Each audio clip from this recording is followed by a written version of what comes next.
So I don't know when or even if this will ever get posted. This is a new studio that I recently built out with the help of my wife, and I'm still working on things like audio and lighting. And this is honestly unscripted. It's just something that I wanted to record because I had to get it off of my chest. It's just past 5 a.m. on September the 12th, and I'm putting this together to react to the death of Charlie Kirk. Now, this is still very fresh for me. Again, I'm not sure when you guys are watching this. This could be long after the event. Maybe no one will ever see this video at all. But I have to tell somebody that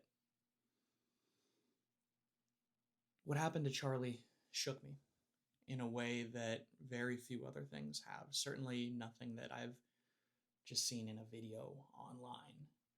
Even during the 2020 riots, there was some pretty disturbing stuff out there. Stuff that made me as a father very, very uneasy. But it wasn't like this. Even seeing President Trump get nearly assassinated wasn't anything like this. And not just because President Trump survived, thank God for that. No, it's because President Trump is President Trump. He's the president of the United States. He was running to be the president of the United States. It's unfortunate. It's terrible, but that's the kind of guy that you almost expect to get shot at. That's why we have Secret Service. That's why Secret Service is such a high-profile organization. That's why we pay so much attention to Secret Service. I mean, there's movies about these guys. There's countless movies about protecting the president because it's something that is obvious. It needs to be done. It's something that every country has done for all time, protected their leaders, right? Charlie Kirk wasn't president. Charlie Kirk was honestly somebody very much like myself, which makes this so difficult. We're nearly the same age. I think he's 4 years younger than me, something like that. And we came up in politics right around the same time. He got in, even though he's younger, he got involved a little earlier than me, to his credit. He had good supportive parents. He had people around him that were able to help him. And, a lot of people do, and not everyone is able to do with what they have what Charlie did. He was a hardworking guy with a very clear vision of what he wanted to do, and he wasn't wavering in his beliefs or his vision, and that carried him through, I hate to say it, through his entire life. And I see these countless videos of people giving caveats like, oh, I don't agree with everything Charlie Kirk said. I pretty much agree with everything he said. I mean, of course, I'm not going to agree with anyone 100% of the time, but he got killed for being on my side. He got killed for saying things that I say that I believe. He got killed for being on my team. He's my comrade, and he died doing what we believe in. That's personal for me. I have nothing bad to say about Charlie Kirk. Not today. Maybe not ever. Not anymore. They killed him for trying to make this country a better place. They killed him because they want it to be a worse place, because they hate the United States of America, because they hate Christianity, because they hate white people and men and anyone else that they can project their own failure onto.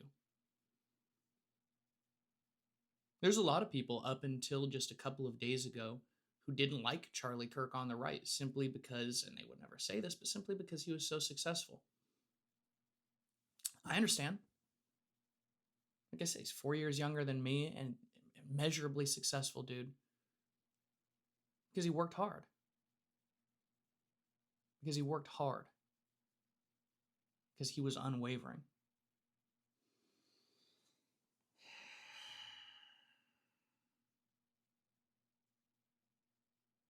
Like I said, this is unscripted, so I apologize if there's any dead air, but this was a lot to process for me. I was at work when this happened. Guacamole, my hands are sweating. Look at that. Disgusting. No ventilation in this studio.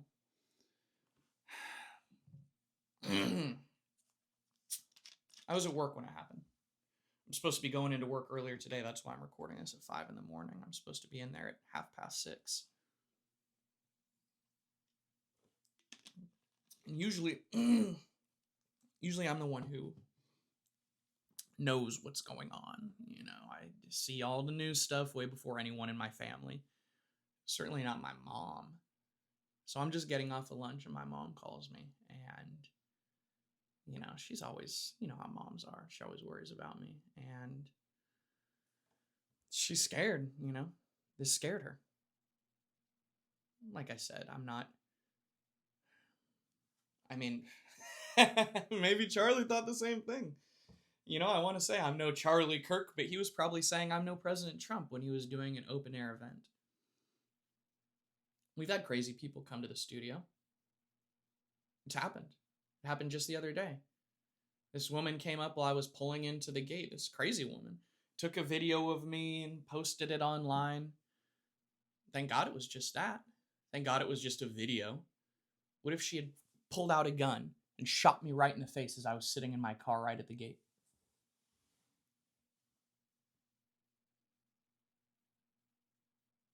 Would there be any vigils for me?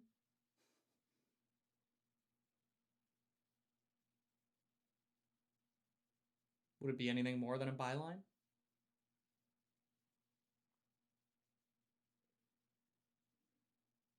Would anyone do anything to stop something like that from happening in the future? Or would Republicans just say left-wing violence and Democrats just say, oh, it's a gun violence epidemic, and ultimately nothing happens because no one, on our side at least, has a clear vision of what they want?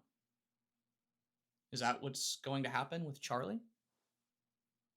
Are we just going to stamp our feet, clench our sweaty fists,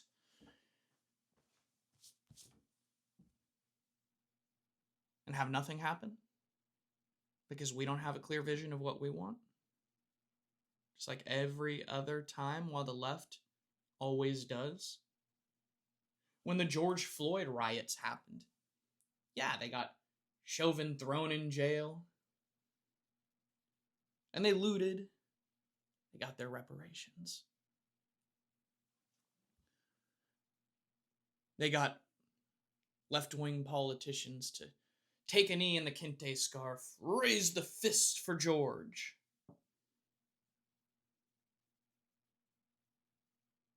Yeah. And they'd been pounding that drum for years and years and years with Mike Brown and whoever else. And if we got all that done, if we, no rioting, obviously, I'm not in favor of the rioting, but if we got all of that done, if we got, if we let's say got the guy who stabbed that Ukrainian girl on the bus, or we got we got him thrown away, or we got the Kirk killer and trussed him up, got every left-wing politician to denounce radical left-wing violence, that still wouldn't be enough, because that's not where the left stopped with George Floyd. They went after every single district attorney's office at the electoral level. Years before even George Floyd, George Soros, the other George, the more dangerous George, he was funding district attorney races all across the country. In the wake of George Floyd, what did they do? They pushed for police reform, right? And despite the rioting, nearly every single police department got on board with it, until finally the crime got so bad that people revolted. There was a populist revolt against their anti-policing laws. But that's not the point. The backlash and the failure of their efforts is besides the point. The point is that they had a concise, cohesive plan that they were able to follow through on once they had the ability to. They struck while the iron was hot because they had the hammer in hand. The right does not have that. Or do we? Trump already hinted at this the other day. It's something, unfortunately, that another prominent Republican president unwound. We need to reopen the mental institutions. I don't want to take guns out of the hands of transvestites. I want to lock them in a padded fucking room where they belong. No more crazy people flooding our streets, attacking our innocent, God-fearing, law-abiding Americans. We need to restore sanity to this country.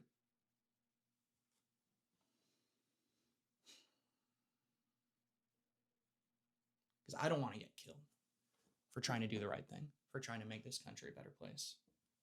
I'm not going to sit here and do nothing. I'm not going to sit here and do nothing. Because then the idiots and the evil people will make this an impossible place to live. That's the bottom line. I wish I could say it was something that was big and noble that got me into politics in the first place, but it was actually something incredibly stupid. It was the plastic bag ban. It's statewide here in California. I think it's still statewide, but it started out in coastal cities when I was living in Huntington Beach, which is a fantastic city, but at the time the city council was taken over by environmentalist Democrats. And they were able to get in running off of local environmental issues, wetlands being threatened, that sort of thing. And they passed this ban. And it was to, save the turtles, right? Because the turtles eat the plastic bags, and we don't want to hurt those turtles, and the surfers don't want to have the plastic bags touching their legs when they're in the water. I mean, who would want that? Gross. I surf. I don't want that. I've actually had that happen to me, and it is pretty gross. I'll admit it is really, really gross to have a plastic bag touch your leg when you're in the water. So I'll admit, I mean, I could see why the proposal had some selling points. I wouldn't have voted for it because it's retarded, but somebody did apparently, because I was living there, and all of a sudden I go to the grocery store and they start trying to, well, you have to pay. I think it was a nickel at the time. It might have already been a dime, but you have to pay for your plastic bag. Sir, we can't let you walk out of here with that plastic bag. No. So I say, okay, well, where's this money going? Is it, where's this money going? And this poor cashier, she doesn't know. So she's like, I think it goes to the city council or something.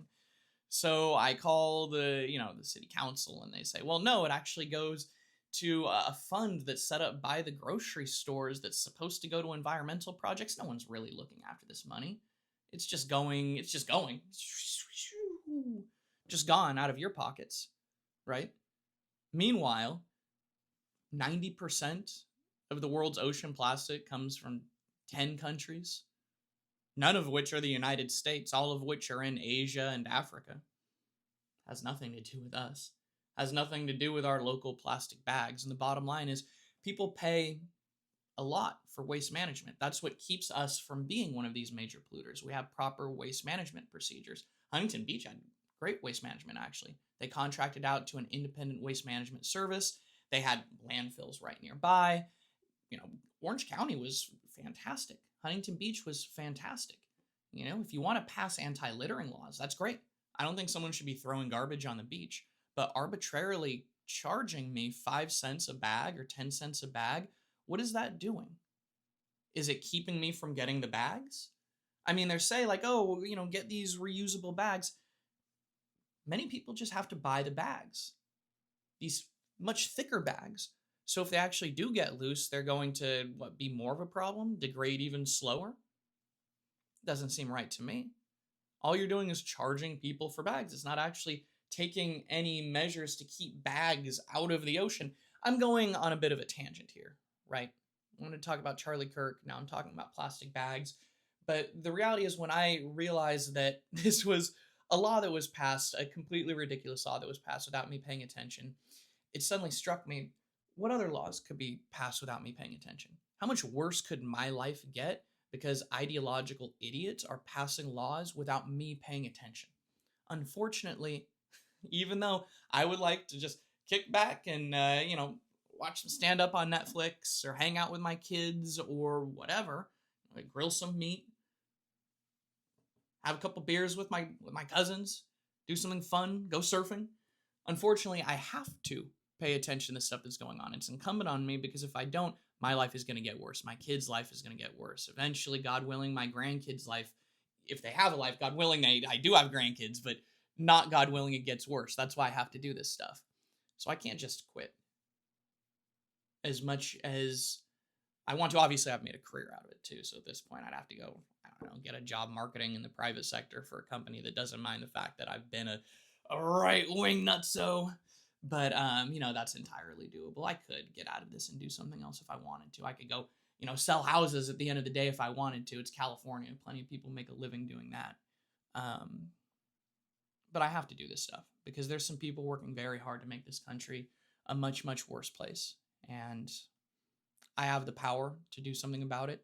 God's given me the ability to organize, to understand messaging, to speak comfortably to a camera and in front of crowds. And that's something I realize that not everybody has the ability to do. More and more people are getting comfortable to do it thanks to social media and all these cameras everywhere. More and more people are getting comfortable getting their message out. And rather than view that as competition, I think that's actually immensely helpful. I think the internet has done some terrible things. I think that it's a very powerful tool that has been used for evil, but it's also done a lot of good. Just looking at the way it's unfortunately, in some ways, confirmed a lot of stereotypes and dispelled a lot of myths. And we see that with these body cam footage. Remember when the left pushed for all the body cam footage, saying, "Oh, this is going to expose the cops for being brutal and evil and totalitarian and authoritarian." Got to check the time because I got to get into work here pretty quick. How evil these police are. All this body cam footage has revealed that the police are often, very, very often, 60% of the time, every time, very reasonable, very calm, very respectful with people that are absolutely nutso, out of their mind, chimping out, acting kooky, crazy, violent. So, we need the cops. Nobody likes getting pulled over. I've had negative interactions with the police when they pull me over and get dicky with me. I'm sure we all have, right? There's plenty of those cops out there. But 80% of these guys are really good people, and the other 10% are, jerks who are doing a good job still. So we got to respect these guys, and we got to be stoked that they're out there. And that's every field. Every field has 80% of people that are good people, and those 20% that are assholes. That's cops. That's firefighters, mailmen. That's some. Why am I naming all these civic jobs? That's guys who. Well, I hesitate to start naming the private sector because there's some fields that seem to have more assholes. It's a disproportionate amount of assholes, and some of those are civic jobs too.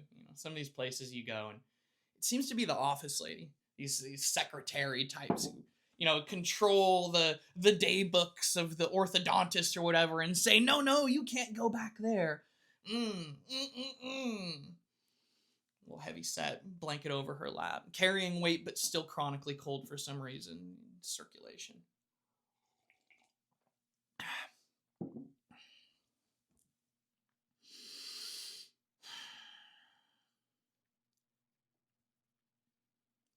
But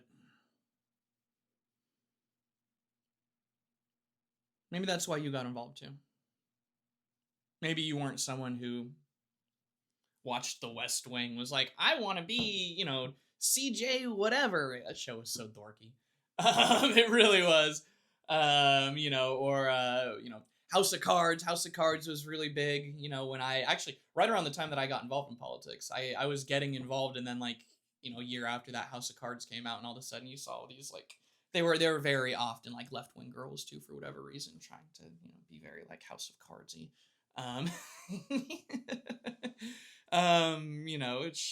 It was a fun show, but I don't think it made working in politics look very desirable. It made it look like a giant pain in the ass. Have to stay up all night chain smoking cigarettes with your promiscuous wife or whatever. Fuck that.